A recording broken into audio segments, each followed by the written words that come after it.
Hello, friends, and welcome to the 14th episode of the Squad Pod. My name is Maddock Jr., and I will be your host for this week. This week, our big topic is Nuclear Winter, the Fallout 76 Battle Royale. But before we get to all that, hot dropping to the battlefield today, we have the best guide in all the wasteland, Kevin A6. How's it going, Kevin? So I'm exploring the wasteland. I'm swimming around and going through all the loot stuff. You know, it's crazy out there. It's crazy. Do you feel at home in the waste land? No, I get scared. There's too many scary animals there, dude. The scorched beasts are out there, and they're scary. Hunting you down. Yeah, you know what I'm saying, Washburn? Scorched beasts? They're terrifying, bro. Terrifying. See, he's terrifying.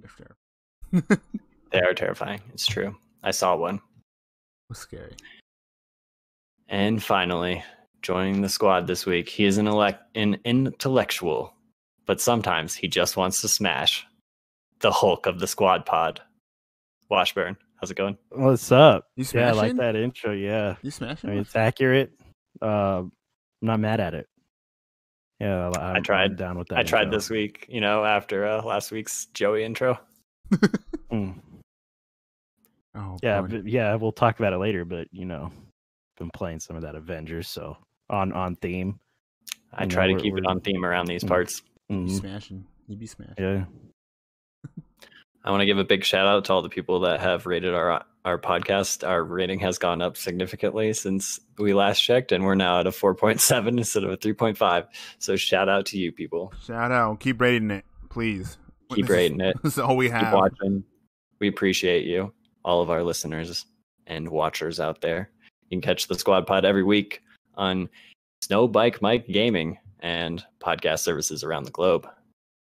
But until then, we're going to get into the Intel drop, where we're going to talk about two games that we played this week that are brand new. Well, one's sort of not really, but kind of also. Tony Hawk and Avengers. Let's get into Avengers first. Kevin and Washburn have both beaten the campaign, I believe. I have. Kevin, have you beaten it? I beaten it. I might have to make this clarification. Nice. I did get a code early from Greg Miller, which he got it from Square Enix. So I don't know how to make that clarification. But yeah, I got it early. Not that early, though. It was only a few hours early. But yeah. It's important to let the people know that you're going to be the next host of the Xcast, when... Mike, get the hell out of there, dude. You don't know anything about Xbox. Yeah. Fake fan. Yeah. But yeah, I beat it. I beat the campaign. I really enjoyed it. It was about... Kevin, I don't know what your runtime looked like. For me, probably 11, 12 hours. Mm-hmm. It was nice and tight. My thing with it is there were some story beats that I feel like were cut out, and I don't know how much, how into spoilers we want to go here. So it's kind of hard to talk about, but probably avoid the spoilers, I would say. Yeah, so there are certain characters that you see, and then they sort of just disappear and are never really seen or heard from again. And I feel like there are parts of the story that maybe were cut out to sort of decrease that runtime, get you into the end game. But all in all, and I'm just speaking on the single player product here, because I did play it single player all the way through. I enjoyed it. It was a nice little Avengers story. I like that it's centered around Kamala. She is an awesome character and has several really, really strong moments in this. And I think, just the one-on-one interactions, the character moments that you do get are really good. And this is the one time where I wish the game was maybe 2 or 3 hours longer. I could have gone with, 20 hours of this. Because again, it's for me, it's so easy. These are Marvel characters. I love Marvel characters. I'm in the bag. I'm in the bag for this stuff. And I would have taken probably 5 or 6 more hours to really just sort of flesh out some of those story beats, those characters that we do see once or twice in the campaign, and to just give each of the Avengers a little bit more time to shine. Have some more character moments there. But for what it is, I enjoyed it, and I think I enjoyed it more than I was expecting to. I didn't go into it thinking I was going to get sort of this full campaign with fleshed out cutscenes and good voice acting, pretty good facial animation. But you know, we'll talk more about whether or not we're going to continue to grind in the coming weeks, and whether or not we even do go back. So I know Kev, Mike, and I have tried the single player or the multiplayer, sorry, and we had some fun moments there. But again, it's a game with problems, like, several big glaring problems, not the least of which is the loot, and how all of the loot is like a number with some stats. There's no visuals to any of the gear. And for me, that's just sort of takes all the reward out of it. But yeah, I think if I had to put a number on it, I'd give it like a 6.5 or a 7, which is better than I thought it was going to be. And people say, "Oh, 6.5 Washburn, that sucks." It's like, no, it's pretty good. It's fine. It's not gonna blow your socks off, and if you're not a fan of the Avengers, you're probably not gonna get a whole lot out of this game. But me, as somebody who was a fan of the Avengers, I got a good deal out of it. And is it worth $60? That depends on what you want out of the game. Are you gonna go and grind? Are you gonna get addicted to this and go and do these missions over and over and over again? Because that's sort of what the end game is. If you are that type of person, then yeah, I think it's worth $60. If not, then maybe hold off to like a $40 sale. That's my plan at the moment. I didn't pick it up. I figure I'll pick it up and play the single player and whatever DLC is up to that point. Mm-hmm. And if anyone wants to hop into the multiplayer, I'll probably do that. But yeah, it's you guys are all playing on PlayStation, and I don't have one of those, so it's one of those games like Destiny is for me. And I mean, they are both games as a service, where every time Destiny does a Forsaken or a Shadowkeep, I'm gonna go in and not replay that, but play that new content. Mm-hmm. And that's going to be the case for this game too. Anytime they drop a new character that has some sort of even 1 to 2 hour little story there, I'm going to go in and play it because it's Marvel and I like Marvel. I just don't see the lasting appeal for this game though. Like I don't see how somebody can look at this and say, "Oh, I'm going to dump 100, 200, 300 hours into this as it is now," because that you're just doing the same thing over and over and over again. And for me, like, I'm at a level 35 with Black Widow, who's sort of my main character right now. And I was seeing that like the soft cap is like somewhere around 150. And it's just like, there's no way I'm going to get there. I would just have to grind these missions over and over and over again. And I'm just not interested in that. And especially when there's no story or cutscenes to propel me forward. So again, I think it's okay. If you're a big Marvel fan, you're gonna like it. If you're not, then wait for a sale. Kevin, what about you? Sense. Yeah, I'm with you with that. I think it's okay. I think it's all right. I think I was gonna get it either way. I think I was gonna get the deluxe edition to get it early either way. So I think maybe paying that $10 is not worth it at this point. I might as well pay the $60 and wait until like when it came out on Friday. Mm-hmm. But yeah, the story was good. I liked it. I like Kamala Khan. I liked the story where it was going to. But yeah, it felt like I wish we had like another like you said 2 or 3 hours of story, because it did feel short. I wanted to spend more time with these characters, especially when like the whole thing. I don't think it's a spoiler because it's not a spoiler. Yeah, yeah, like where they split up. Yeah, so you try to like reunite. You're gonna everyone. get the full squad. Yeah, like obviously. Yeah. So, and Kevin, like sort of just off that point, like you get them piece by piece, and every time you get a new squad member in the campaign, it's like, oh, this is cool, and those are always the best moments because like, oh, there they are. You know what I mean? Like now I get to be this character, and this character was introduced in a pretty cool way. And for me, like, they sort of spoiled one of the characters in like a gameplay video a couple weeks ago, and how they sort of show back up, and that was a little anticlimactic. But for the rest of them, like, especially, you know, going and finding Tony Stark and seeing sort of where he's at, because there is a time jump in the very beginning of the campaign. Again, that's not a spoiler. Like we've all seen the footage. It's A-Day, and then if you played the beta at all, it's like, oh, here we are 5 years later. Here's Kamala Khan. She's putting the pieces together, and to sort of see these Avengers, you know, and get reintroduced to them piece by piece, and sort of seeing where they are after that 5 years. For a lot of those characters, those moments are really, really cool, and they got some great voice actors for this. Pretty much all the A-listers, like Laura Bailey is Black Widow, Troy Baker, Travis Willingham is Thor. Travis Willingham is awesome as Thor. He fit perfectly just because he voiced Thor before, so I was like, Thor's voice wasn't voicing Thor again.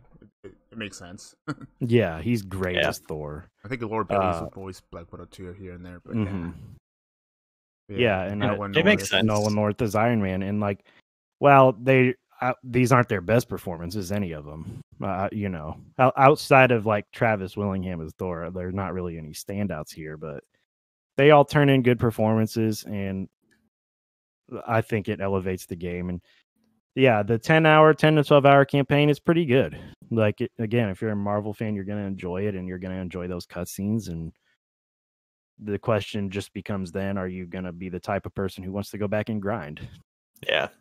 I mean, it makes sense that the like every character being introduced is like the highlight, because the same thing happens in every Avengers movie. You're like, oh, now they're here. This is awesome. Yeah, like think back to the first Avengers movie where it's like, oh, here's, you know, we're starting out. Hulk is like off in some Middle Eastern country doing some weird stuff, and then you cuts over to Iron Man. He's underwater, like putting the arc reactor technology to work. Black Widow's out in Russia. Every one of those scenes is so memorable, you know.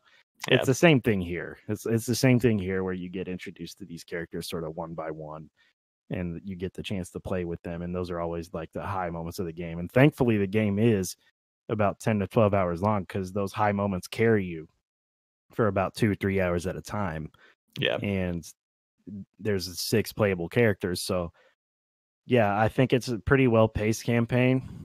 I do, like Kevin said, I do wish it was about 2-3 hours longer, but it's hard for me to recommend this at a $60 price tag right now.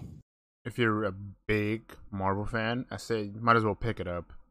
It's good because you could just mainline the main stories, except for like you have to do like one side mission towards before the last mission. But other than that, you can just mainline the whole thing. You don't have to do any of the side missions if you don't need to or if you don't want to.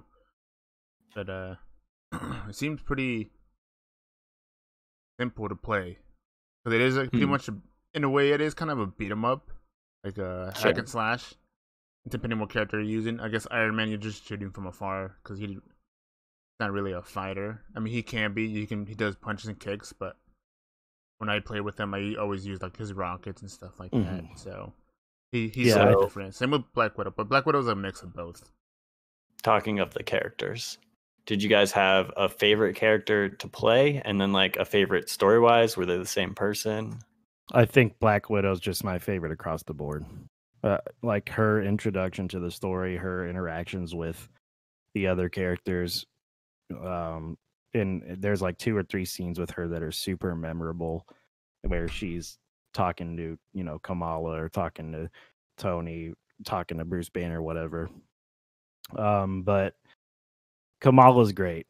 I mean, in the game, she is the main character. Like the game it's sort of through the eyes of Kamala Khan, and she has moments that got to me. Like she had one moment that like almost had me tearing up in the game, because like the voice actor is so strong, and she's such a cool character, and sort of this centerpiece that brings all the Avengers together, and sort of really does have to keep them together, because like in any Avengers movie you've ever seen, or any superhero team up property you've ever seen, Guardians, Avengers, the CW shows, whatever, you put all these strong characters in the same room together, and there's going to be conflict there, you know. And a lot of the time Kamala's going to be the one that's like, chill the hell out, guys, like we got this thing to do. And for her to sort of take that role was really cool. So I think it was a successful, you know, 10 to 12 hour campaign, but right now I'm kind of just in a space where I'm just going to wait for that next drop or whatever it is, you know, whether that's Kate Bishop or Clint Barton or whoever they're going to bring in. That's kind of where I'm at with it. Kevin, did you have a favorite character to play? My favorite was so far is Kamala. I just like her so much. I like her moves. Her polymorph power, where she can be big or make her hand big, is fun to use. I just like her overall. That's the one I've been like leveling up the most so far. That and Nice. I guess I can just say Captain America because he's gonna be playable anyway. So Yeah. his shield. Oh man, I love throwing his shield around because if you leveled up that like skill tree for his shield, you can make it bounce off so many people if you want. It's just so satisfying hearing that little like bong noise when it hits people and it comes back to you. Man, it's just so great. I love Captain America. Yeah, the shield comes back and you hear it. It sounds like it does in the movie. It's like whoosh, you know, Yeah. and it comes back to his arm. It's like, oh, you know, that's so cool. And like that's what I was saying when we were playing multiplayer the other night. It's just like, damn, this game is so cool, man. It's really, really cool. But there's just not a whole lot of substance there yet. Yeah. And that's kind of what we see all too often with these games as a service. It's just like, okay, well, I've done everything there is to do. I've seen everything there is to see, and all that's left now is the grind. And I'm just not the type of person who's going to go back for that grind, especially in the middle of the fall where Tony Hawk just came out. We're looking down the barrel of Cyberpunk. You know what I mean? We're still playing Call of Duty, Among Us, things like that. So I'm just not in the headspace where I want to sit on one game and grind over and over and over again. I feel like for sure for this game at least, I wouldn't mind coming and play this game every like once or twice a week here and there. I know this won't be a game I'll be playing like all the time, like Destiny people do. They play like almost every day and do like the multiplayer and all the story stuff and do the daily challenges. But yeah, I feel like this one can be like once or twice a week. I'll be willing to drop in and level up here and there, just to like wait for the next like update for the new story or whatever, or the new character, this and that. Nice. And I think if I had to pick one gripe with it, outside of all the bugs and just the stability issues, performance issues, the way they've designed these battle passes is egregious. It's in weird. my opinion. Yeah, they're very obviously trying to get inside your wallet, I think. Because the way you level up these battle passes is they're tied to specific daily and weekly challenges. So you're capped on how much you can level up the battle pass by time. And in my opinion, the battle pass should just be linked to experience. The more I play a character, the more experience I gain, the more the battle pass should be leveled up. It shouldn't be leveled up to these time-gated challenges. So for me, that's sort of egregious for them to sort of lay it out like that, especially when every character has their own battle pass. So wait, every character has their own battle pass? Yeah. So you'd have to grind out one for each character. And is there already an expiration for when the battle pass is going to reset? I don't think so. I think once you're done, you're done. Unless they do come out with another one, but I mean, there will be a second season or whatever. Yeah, like there always is with these. I feel like this is one of those ones where you can't be like, I don't know, unless they like put a time limit on it. They're like, oh, it's gonna expire at some point. It would be kind of tough to be like, oh, you just can't get any of this stuff anymore.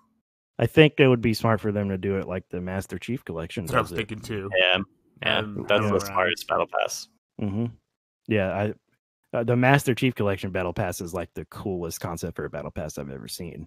Yeah, because like you level up, you get a certain amount of experience, and then you can apply that to either the current battle pass or the last one or the one before that. Whatever you want to put that experience on. I thought you level up both. So smart too. Don't you level up? No, both? So you level up in Master Chief Collection. Every time you level up or rank up, you get like choose a point. Oh yeah. You put that point into either one of the battle passes. Current or or past. I could have sworn they both had different points you can spend on. It's just one system. Really? Okay. Yeah. It's smart though, because think about how much like extra time that adds. Like, imagine if you could be like grinding the battle pass from like 3 seasons ago of Fortnite or Apex or whatever, just because you wanted to get like the gun at the end. That keeps you keep playing more than it would otherwise. Yeah, because then you'd be like, I could be like, all right, maybe I don't want to do the season 2 battle pass, but I'm gonna skip to season 3 because that one looks more fun and I want to grab their stuff there first. Okay, and with how slow you're leveling the battle pass in this game, because it is slow. Like for instance, by this point I've probably played about 20-ish hours of the game, mostly on Black Widow. Anytime I can play Widow, I play Widow, just because she's my favorite. And I'm not even level 1 on the battle pass. Not even level 1. Because I haven't looked at those daily or weekly challenges. And I haven't like really gone for those specific challenges that are like, oh, you do this 40 times, do this a certain number of times. I've just been playing the game. And just playing the game doesn't level your battle pass. So that's weird. It's an issue. It's a big issue, and they're gonna have to totally revamp it if they want the game to stay alive, because people are gonna be like me and just be like, oh well, what's the point of even trying to do this? That's not fun to me. So battle pass balancing is like an interesting thing, because Apex started out like you would have to do like 3 or 4 dailies a week to get like the extra bonus every week to be able to finish the battle pass in time. Otherwise you would 100% not to, which like for people who are addicted, like that's cool. But like, what if you played like 8 hours in one day and then you're not leveling the battle pass as much because you didn't do enough weeklies or whatever, or dailies? That's like kind of a bummer. It's nice that a lot of them have adjusted so that if you just play a lot, you're obviously going to get there. And like this at doesn't Fortnite seem like that, and that's kind of a bummer. Yeah. So what makes it an issue is the loot's already not rewarding. So you're taking something that's not rewarding and you're making it very hard to obtain, and like it's just an egregious oversight in my opinion, because like there's no gear on this battle pass. It's all cosmetic. It's nameplates, it's credits, it's skins, and a lot of the skins that are on the battle pass aren't even very good. They're just sort of paint jobs, versus the skins that are in the marketplace that are more often than not pretty cool. So you've got a bunch of loot that's not rewarding, and you've made it extremely hard to obtain, and that's just the huge design flaw in my opinion. Yeah. That's tough. But I mean, again, I think $40 would be a good price point, barrier to entry for this game. And the campaign was good. No, I'm not trying to take away from it, but it's an Avengers game, and when you release an Avengers game, there's an expectation that comes with that, especially because we've seen games like Batman, like Spider-Man, that are all so good. And for this one to sort of come out and try something different, you give props to him for that, but at the same time, you kind of do just wish it was a more fleshed out single player experience versus this sort of games as a service thing that they're going for. It's interesting because like thinking about it and all your descriptions of it, it's like, is this like, minus the factor that there is a Lego version of this, it seems like it's almost the same to a degree. Like you get there's a bunch of alternate skins. There's tons of collectibles everywhere, and it's mostly button mashing, but there are cool moves in it. Like, are we just getting a 3D version of Lego Avengers or Lego Marvel Heroes? Yeah, I would say those games are probably better at what they try to do than this one is. Interesting. I mean, those ones are just made to be like more simple and stuff for like, because it's meant for everyone, even kids like who can't really like play but want to play. This one tried to go for that like the Destiny-esque type of way, which is why it like kind of looks more complicated and stuff like that. That's what I see. Yeah. And if we talk about the combat, like if we step back for a second and just talk about the gameplay of it, it can be simple or it can be complex, and it's sort of what you want to do with it. And there's no combo counter. If this isn't like Batman or Spider-Man, where like every time you hit somebody, a little number goes up on the side of the screen. They count your combo. You know what I mean? Yep. And that really sort of allows you to open it up and say, oh, I'm just going to go balls to the wall here and mash square and triangle and beat the crap out of this guy and dodge all his attacks. Or I'm going to use my abilities to set up certain things and do things a certain way. So you kind of do get out of it what you put in a weird way. But I do think that, you know, overall, it on the surface, it's pretty simple. Cool. Well, let's move to our next game, which I think we're all pretty excited about, minus a few aspects as well. Tony Hawk's Pro Skater 1+2. How are we feeling about that? Kevin, I'm going to let you take the wheel on this because you are the master, bro. The master of kickflips. Let me tell you what I did. I was shredding, dude. I was shredding last night. I was shredding the morning of last night, which is yesterday. That game's really, really fun, and I think it's really, really good. Yeah. They nailed it. They nailed it. It's a game of the year contender, like, in my opinion. But I don't know about you, Kev. What do you think? It's up there. I don't think. What did I play this year? I had to figure out what I played this year too. But yeah, I think it's pretty up there. Like the game feels like Tony Hawk, like back in the day. Because I know we had some pretty bad Tony Hawk games in the past. Oh yeah, like very bad. Like 4 games.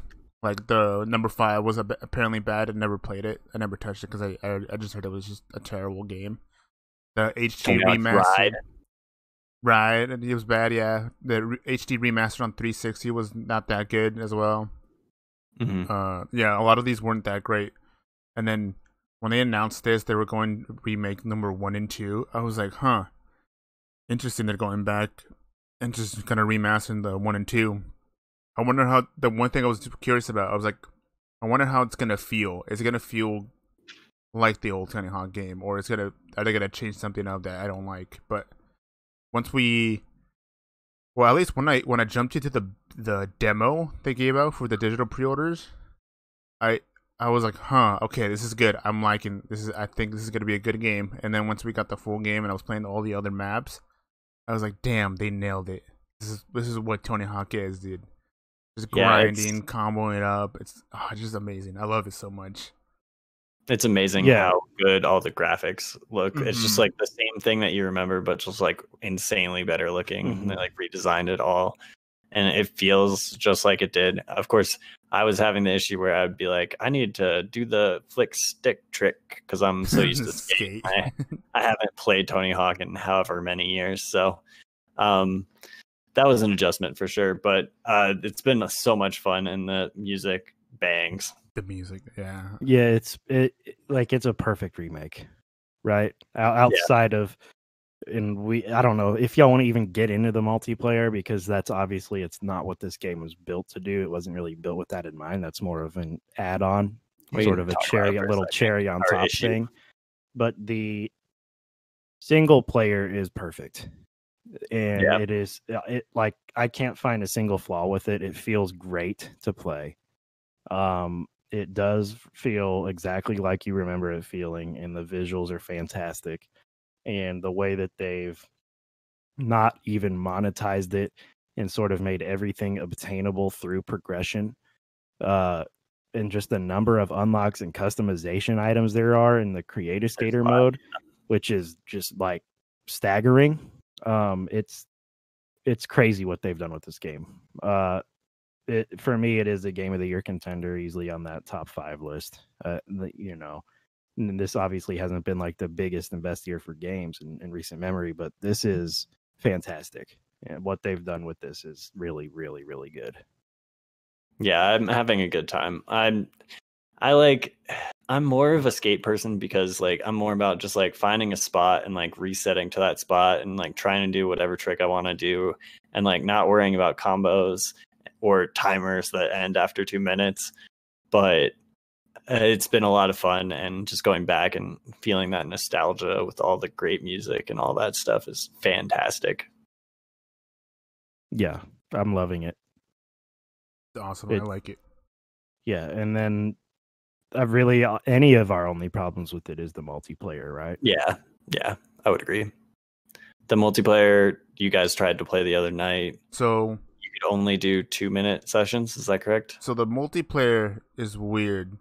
They have, I guess, a casual mode and a competitive mode, which is interesting. They have that right now. I don't think this is much of a competitive game, but all right. But so what the multiplayer is, they put you in a map, one of the random maps in the game, and they cycle through all the game types that the game has. So you go through like score attack, which is like you just get the highest score before the timer ends, and then whoever has the highest score wins. And then after that one, it has like a pre-game lobby thing where you don't have, it's not a pre-game, but it's like you have to wait a bit, like 10 seconds before the next game mode starts up, and then it goes to another game mode, which is like, I don't know, graffiti. And then after that one, you cycle through the next one. None of it loads. You're still in the game, but it's interesting that it loads through. And once you've gone through all of them,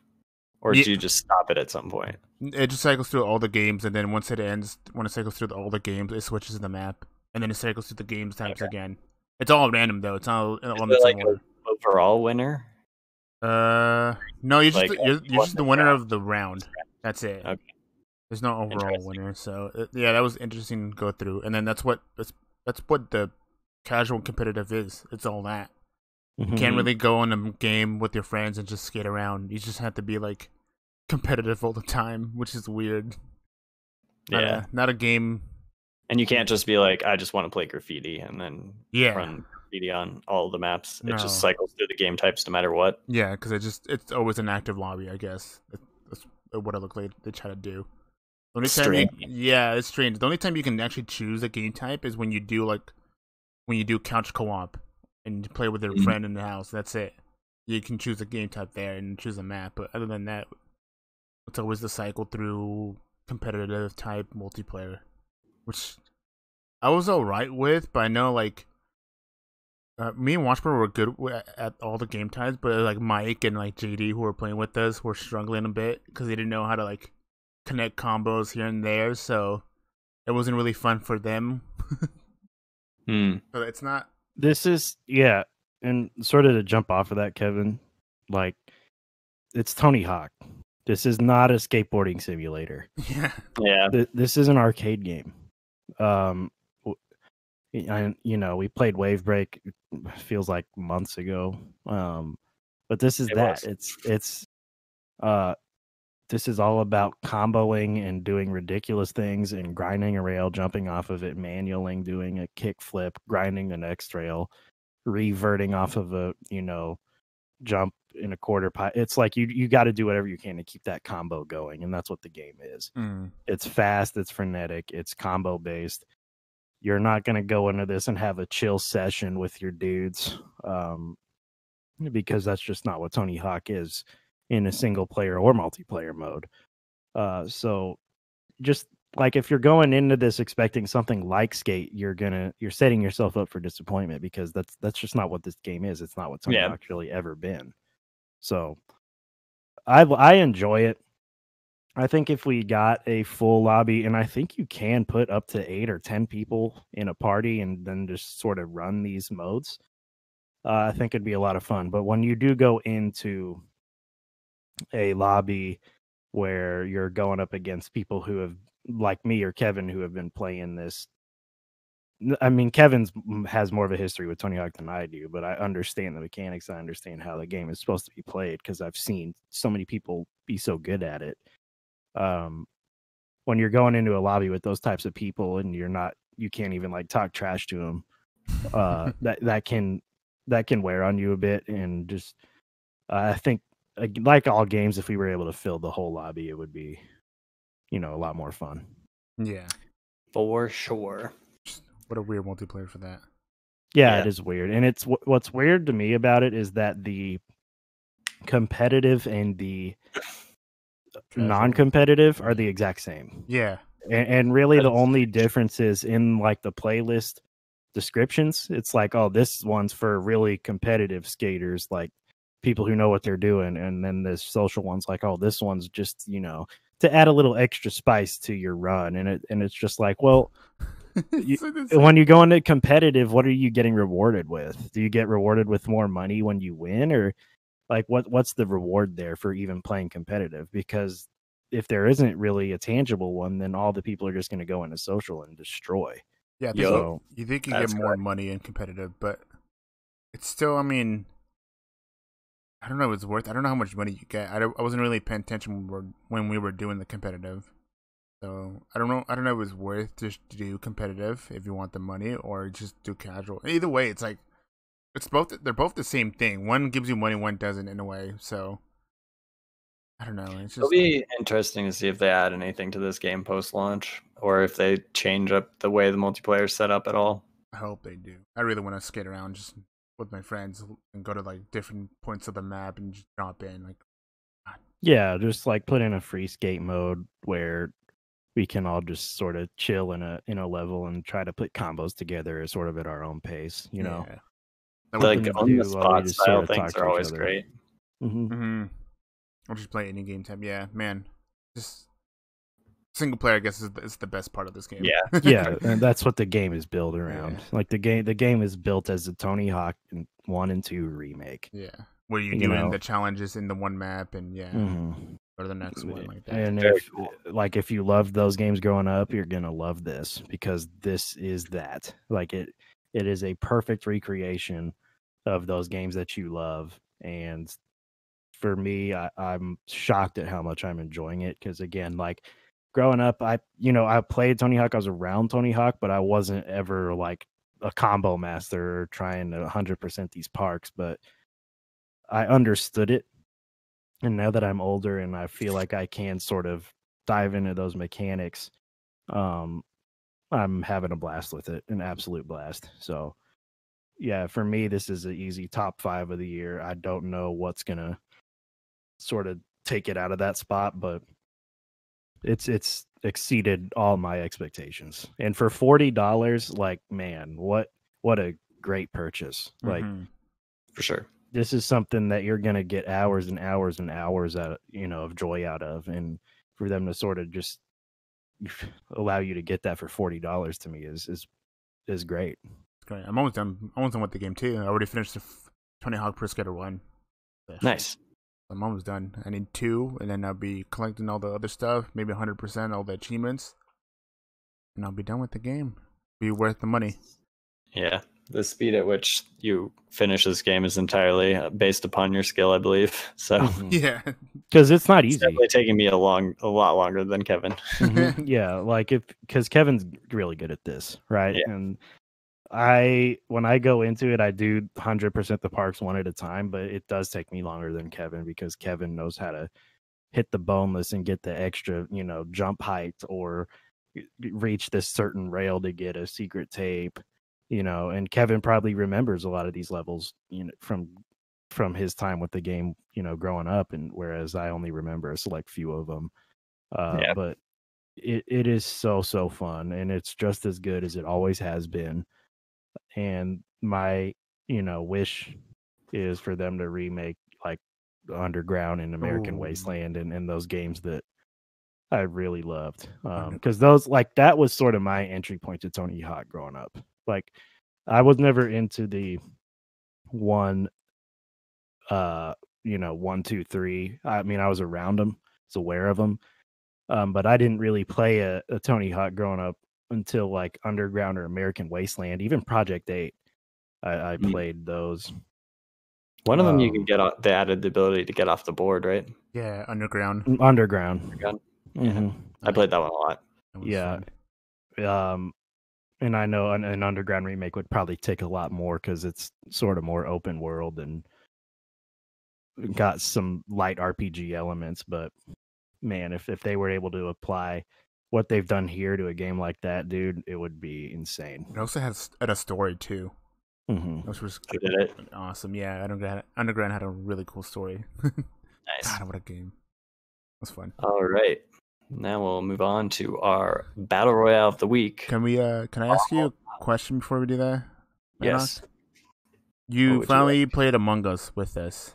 And I did. I wanted to get your take on Among Us since you really didn't get to talk about it last week. Yeah, well, you guys tried to make it so that I couldn't talk about it this week either by killing me Oh, first. yeah. Your 4 straight games. That was so messed up for everyone to do that to you. Yeah, everyone was like, "Don't kill Maddox," and then I Am the Game killed me the last time, and then everyone let me into the second round, and I was the killer in that game, and I was like, "Oh my god!" I was like, Yeah, I was it's hoping fun. that when the transition happened, I wouldn't be the killer, because that just seemed like difficult to convince people that I wasn't the killer all of a sudden because I was still alive. I had a really great time. I thought it was hilarious and fun, and we had a great group of people running it last night. Yeah, it takes like 2 games, and you understand how it goes, and then you realize that Snow White Mike is really bad at lying, Horrible. and Washburn is the killer a lot of the time.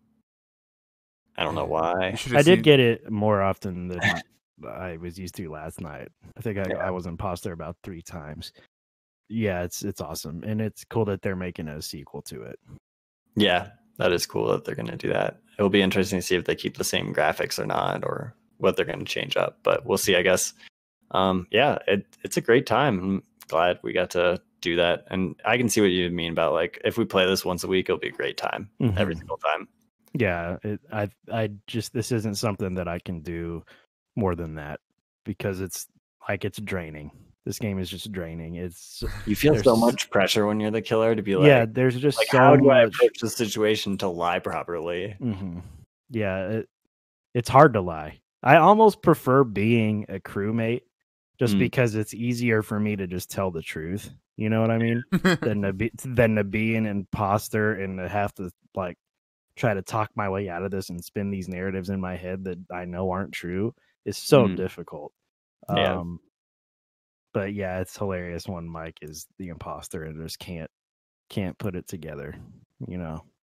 So this game's almost like a social experiment, and I think that's sort of where the hilarity comes from. And like I said last week, you know, if this was a 2020 release, it would be right up there with the rest of these, you know, Game of the Year contenders because it is just so unique and so fun to play with 10 of your friends. For sure. I'm glad you finally got to play it, Maddox. Yeah, I am too. Maybe we killed you right away. Join next week, perhaps, if we do it again. Oh yeah, we'll try to.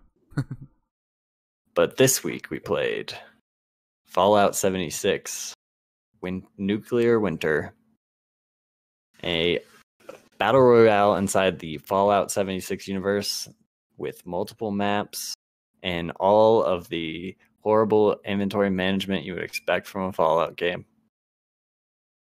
You start out with 52 players and you choose a starting point. And there's also walls that you can build. Kevin, you've probably played the most out of all of us. What do you think of this battle royale? I think we talked about it a while ago, but yeah, you guys played a little bit a while ago, right? It's better than you would think. Surprisingly better than you think. When they announced this, like I think it was like last year, and they released it last year. I was like, man, this is a pretty dumb idea. Like, because I'm like, Fallout isn't really built for a battle royale because you need to be like quick inventory check and stuff like that. But and like the aiming and like gunfight has to be really good to go up against other people. But it's not it's not bad. I gotta say, it's pretty fun. There's a lot of cool features you can do in that game for the battle royale for Nuclear Winter, where you have to like you can hack computers, and once you hack computers, they can give you like 3 options. Like they give you like a UAV or a nuclear code for like I guess you can launch a nuke. Once you have like 4 codes in a briefcase, you can get supplied aids and stuff like that. It's just power armors in the map you can pick up and get in it. It's really cool. I really like it. It is kind of janky at some points. Like the whole going into your inventory, it's still like a hassle because Yeah. you gotta go to your Pip Boy, scroll over to your inventory, and drop whatever you need.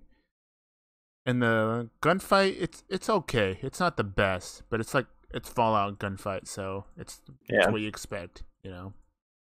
So it's not bad. I would say the thing that's working the hardest against this game is its control scheme. It just like, and none of the, but like maybe you can remap it or whatever, but I was just playing with the default controls and I was like, why is jump? Yeah. Left bumper to open the quick wheel inventory. Like I need a quick weapon swap. Maybe there was one and I just wasn't figuring it out. A was interact, X was reload. I don't know. It was just like some of the things just felt a little bit off about that. And he wanted to hit right bumper and throw a grenade, but you had to like hold right bumper to throw a grenade. And it's just like, man, you guys made this just a little bit too complicated with your control scheme. Bethesda control schemes. Yeah. I think you can remap the buttons if I remember correctly. I think you can, but I'm not too sure on that. I'll have to look into it again. It's definitely tough with the default control scheme. I will say that. But yeah, I think, you know, I haven't played this nearly as much as you guys have, but I have played it. And when I did go into it, I went into it with the lowest of low expectations because it's Fallout 76, right? Mhm. And I was more than pleasantly surprised. But yeah, I think, you know, when I played this, it was stable enough to play. We did find a match, and it operates how a battle royale should.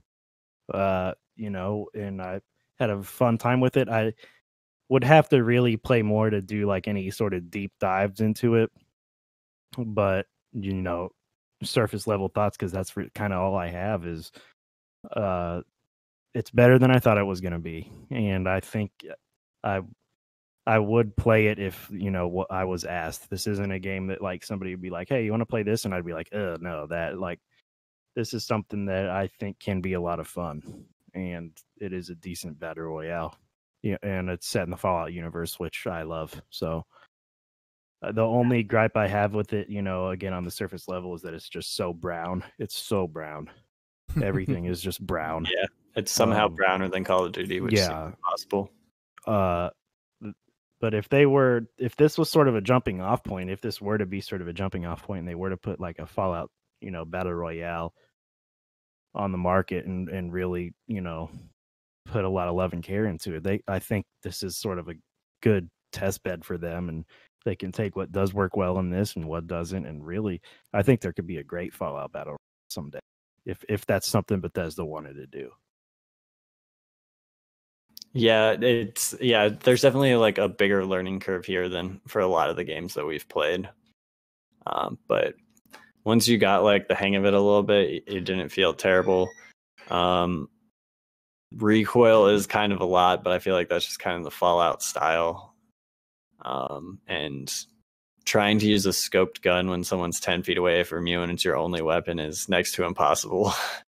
But other than that, I think I had a pretty good time, and it was interesting, like going to the little different sectors of the map. But everything's a rusted out hunk of metal, so it doesn't really feel that different.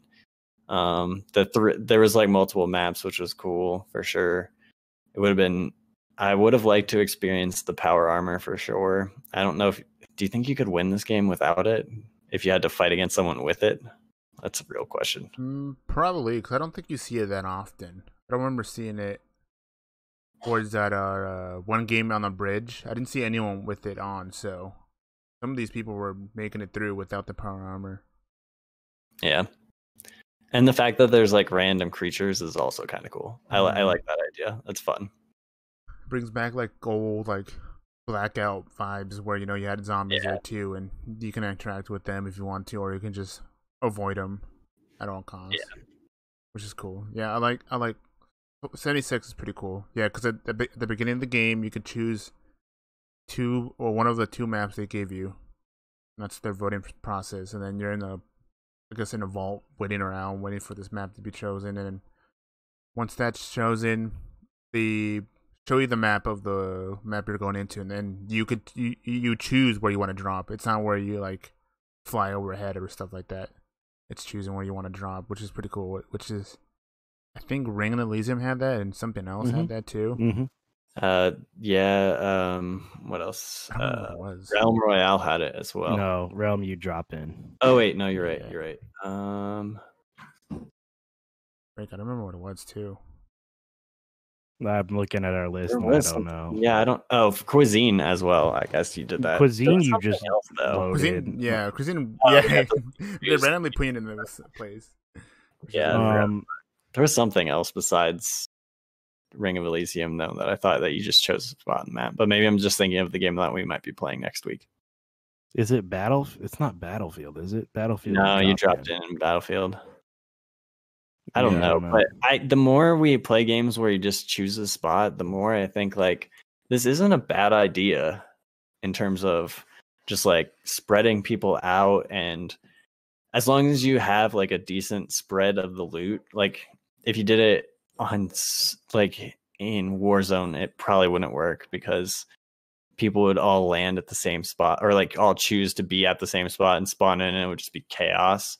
But with some of these battle royales, I think it's a really good option for them to add in because you just get like I think it helps them when they're developing the game because they don't have to develop the whole mechanic of a plane flying over and you having to land and all of the resources that takes when the game is loading up. Like that probably breaks a lot of games pretty bad. So it's a nice alternative and I don't mind it at all.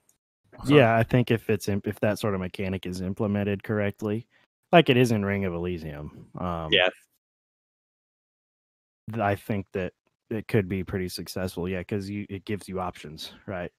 Yeah, and it's not all too different than just jumping out of a plane. You're sort of just eliminating a step of the process, for sure. But with this one though versus Ring, it's like on Ring you can see where people are clicking like while you're still clicking, and this one it pops up after, and then you see like where people have spawned, but you don't get to switch based on where they have chosen. I love that from Fallout 2. It's like where you choose where you want to go and you're crossing your fingers like hopefully no one comes with us, and then when it pops up where people are going, it's just so funny to see if you're in like a crowded area and you're just losing your mind because you don't know what to do with this many people, or like you get lucky enough you're like away from everyone else and you're like, oh, finally we can breathe for a bit. We don't have to mess around with people yet. Which I like that. I like that surprise kind of mechanic for the choosing where you want to land. That. Yeah. What else new? What else different is in this game? It says something about building camps, but I don't really see that. I built a wall the one time. I built a wall the one time too. Yeah, they have a little like kind of Fortnite-esque type of thing where they give you like, it's not like materials, but it's like a wall or stairs or like, I forget what else there is. I think it might be the only two, but yeah, they give you that type of stuff and you can build it in the game, and it's just an obstacle for people to go over or have to deal with. And I don't think they can destroy that either, right? I don't know. I mean, maybe, but like I think it might take a little bit more. The one wall that I put up was the thick concrete wall. It would be kind of funny if people could destroy that Fortnite style. Yeah, I don't think it's like Fortnite style, but like maybe they have like grenades or something like that. They could break it down easily. But yeah, that's an interesting thing they add into the game, because that's like that mechanic is just it's just the building your camp mechanic pretty much. Yeah, from in the main game where you're just building your camp and building walls like that. So that's interesting they brought it into the battle royale. I think this is one of the games that kind of like was in that range where it was like, oh, it's popular to put a battle royale on everything, and this one did a decent job, which you got to give them credit for, because it didn't exist at launch. It was like a year and a half later. It came out June 10th, 2019. So that's like a while later. And I saw that it said for the first week that it was free to play. Now Fallout 76 is on Game Pass, and there's a decent enough population playing on Xbox, it seemed. On again quickly. The people that are on there have leveled up their characters to very high numbers. I'm over here sitting at level 0, and I'm looking at this guy with a skull face, and he's level 300 or something. I'm like, okay. We'll see how this goes, I guess. It's interesting. Yeah, it's interesting. We found a game pretty quickly. Like Mm. I'm so surprised people are still playing this. Yeah, I think I people remember. are Go ahead, quicker Matt. to abandon like lesser tier things on console than they are uh on PC, because it seems like the battle royales that we hop into on PC, there's just so many options that people are like, it could be like hot for a month or a week or whatever, and people will just be like, I'm just not going to play this anymore. I'm going to delete it and just move on to whatever the next one is, because there's always a next one. And I think on console, people download it and they're like, I'll just hop back in. I'll just hop back in for like a lot of these titles that we've played so far. I remember the E3 after this game came out, and it was so weird because Todd Howard was up on the stage saying, we launched Fallout 76 and got a lot of deserved criticism because the game had just kept shooting itself in the foot over and over and over again.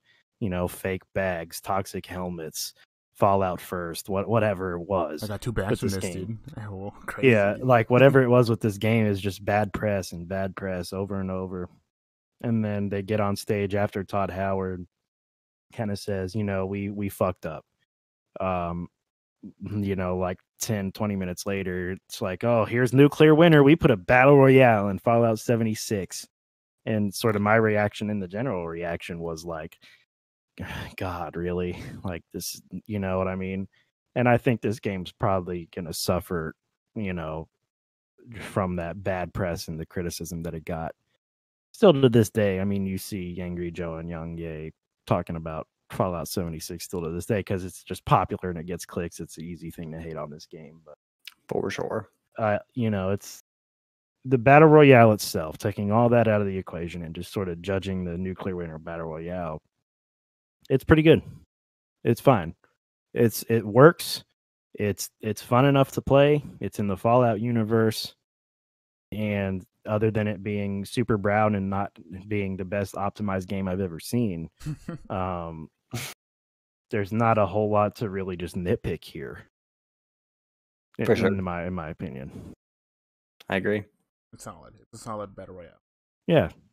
So if we were going to rank this battle royale, and we started at number 11 with Cuisine Royale, number 10 with Ring of Elysium, number 9 with Battlefield 5 Firestorm, number 8 Super Animal Royale, number 7 PUBG, number 6 Hyperscape, number 5 Blackout, number 4 Realm Royale, number 3 Fall Guys, number 2 Fortnite, and number 1 Apex Legends. Does anyone have any ideas about? I mean, for me, this is so easy. Yeah. It's above Battlefield 5 and right below Animal Royale. Holy moly! That's what I was thinking too. That's what y'all are gonna say. Yeah. It would be egregious to put it above Super Animal Royale, and Battlefield 5 didn't have a population, so yeah. But and like it looks low on the list, but like those top games on the list are all really good games. I don't suspect this one will fall much deeper because this is a pretty good battle royale, and there are a lot of bad battle royales out there that we've yet to play. So true. I think this is the right spot for it, right above Battlefield 5 Firestorm and right below Animal Royale. I think we're getting to like this is going to be the middle ground. This is like the solid between. This is being between the bad and the good. Yeah, because that's exactly how I would describe this, Kev. Yeah. Like this battle royale is average. Yeah, which is it's not bad. Yeah, not good, but it's still at number 9 right now, so it kind of makes sense. Yeah, it's still pretty fun. It's still pretty fun to play. Still pretty fun to play. Yeah. Next, do you have anything else to say there, Kevin? I was like, I can't think of anything else being that bad. I guess we'll find out. We'll see. I was like, I can't figure out what else we can play that's gonna be worse than what we have below it. Fallout. I mean, I'm sure there's some like weird off-brand ones that if we wanted to rank them lower, we could. Yeah, that's true. But we'll see. We still have a few mainstays, I think, to rank, so that's good at least. What do we We'll see if we start getting real weird at some point. We haven't ranked Warzone. We haven't ranked Spellbreak, which is what we'll be playing next week. Yeah. Whoa, what? What's Spellbreak, dude? I don't know what Spellbreak is. Too. I this played looks fun. A little bit of it this week, and it's a magic-based Battle Royale. And Magic? Yeah. Do I need my cards? Or my Yeah, magic get button? them cards. White deck, blue deck, green deck. yeah, Yeah, I'm excited for this, dude. I've watched you and JD play it a little bit. It looks like just a really polished, good version of Realm Royale. see, that's what I was about to say. I was about to say, like, this seems like before we played Realm Royale, this is what I thought Realm Royale was going to be like. Mm-hmm. Because it's just like magic. And Realm Royale was like, but here's guns. And this game's like, nah, magic. Yeah, it looks really cool. It looks really, really fun, and I'm really excited to dive into that this week. I still haven't seen any gameplay of it too. Oh, really? Yeah, I haven't seen anything of it. So Yeah, it's cool. I can't wait to see, like, once I go into it, see how it feels and how it looks. It's on the Fallout 76 and Ring of Elysium style of click a place on the map and spawn there. Really? Yeah. Crazy. Crazy. Crazy, bro. Can't wait. Yep. All right. Well, thank you all for listening this week. This has been the 14th episode of the Squad Pod.